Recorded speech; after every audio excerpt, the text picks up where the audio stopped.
Hey guys, what's up? My name is Jordy, your instructor, and welcome to my course.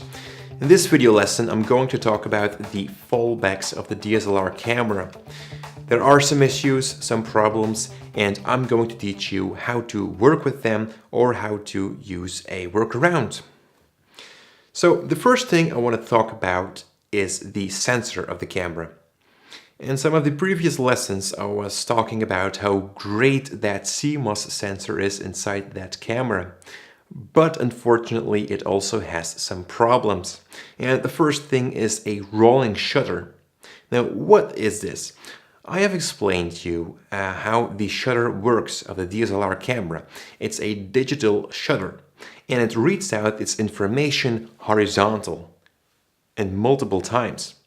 So that means when we are going to do a very fast pan over a building or something, the building is going to get crooked or is going to look crooked. And that's because the shutter information is being read out from the top to the bottom first.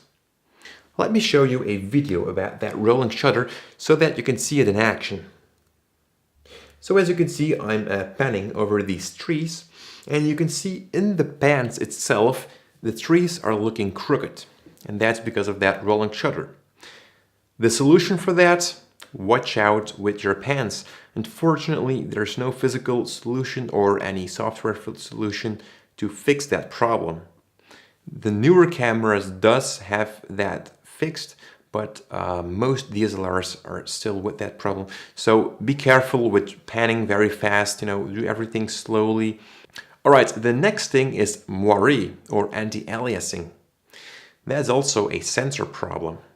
Now, what does this mean? You've probably seen it on television.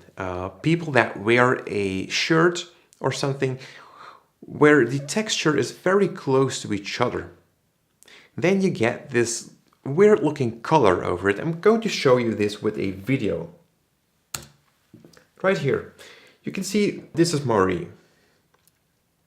Now, you can see, the image tells it everything. I don't have to explain it anymore. You can see what's going on in here.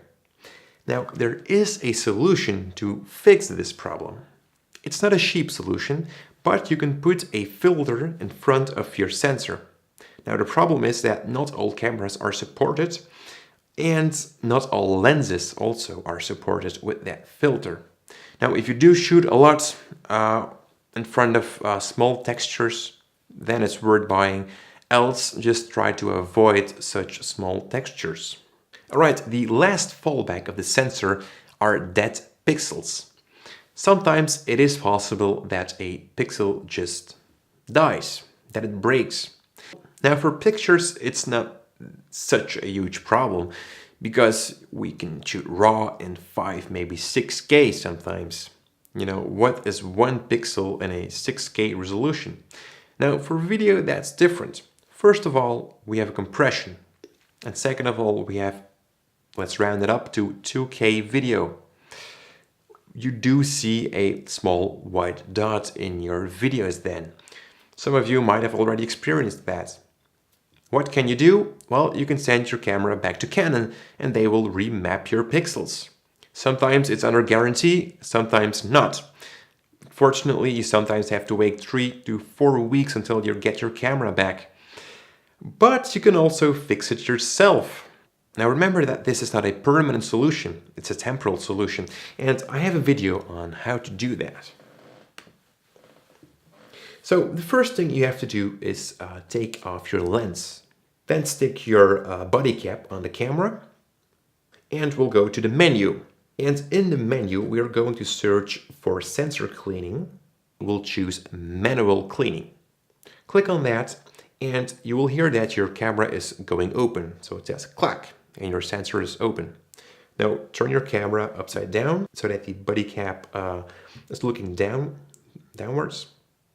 And then just wait 1 minute. And after the minute is done, you just turn off your camera, put back your lens on it, and you will see that the dead pixel is gone, that white dot on your image. Alright, the next fallback of the DSLR camera is about the ergonomics. It's a great stills camera. You take the camera, you stick it to your face, you can stabilize your photo like that, and you can create beautiful pictures. Professional photographers can strap like 3 or 4 cameras around them because it's a small device. It's easy. They need that. But filmmakers, they don't need multiple devices. So it's okay to have a bigger camera than the DSLR is. So for the ergonomics, we can build a rig. Also so that we can better stabilize our footage by putting it onto our shoulder, so that we can also create audio solutions, etc. You know, shooting with a camera like this just isn't that all. And most cameras don't have that flip screen. When you want to do like these very low shots or very high shots, it's just not very ergonomics to look on your screen about what you're filming. So you'll need an external monitor, etc., etc. And I have a separate lesson about that where I explain the DSLR rig to have a better ergonomics. Alright, the next thing I want to talk about is the handling of the lens. You cannot zoom into a shot, and that is because when you zoom with a photo lens, first of all, it goes very stiff. It doesn't go smooth. And second of all, a photo lens doesn't have a back focus. So that means when I'm zoomed out, the subject is sharp. But when I zoom in on that subject, the subject goes out of focus. It's unsharp. So that's why you cannot zoom into a shot. There is a solution to buy a very expensive zoom lens for an SLR, but you need to ask yourself, is that necessary? I never had the urge to zoom into a shot. A lot of people also shoot on prime lenses that are non-zoom lenses. So try to focus on that to not zoom into a shot. And the next thing is the aperture.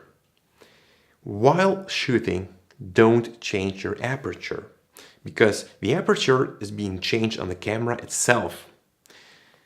And it goes and stops. The solution for that is don't change your aperture or buy a fader ND. And I have a picture of that right here. This is an ND fader. Now what it does is you can just turn the filter and that will smoothly fade your image darker. Also again, without changing that depth of field that you really want with your aperture. Alright, and then finally, I want to talk about the image control. First of all, peaking, and that is a feature we are really missing on a DSLR camera. Peaking are these little dots that tells you whether your subject is in focus or not. Now a solution for that is by installing Magic Lantern again, and that does give you that feature. Again, I have a full lesson about Magic Lantern. Another way to keep your subject in focus is by adding a 7-inch monitor on your camera. Or you can also add an optical viewfinder onto your LCD monitor. Again, you also have that feature external, like you can also add a 4-inch monitor on your camera, an external monitor, and stick that viewfinder, optical viewfinder, on that 4-inch monitor.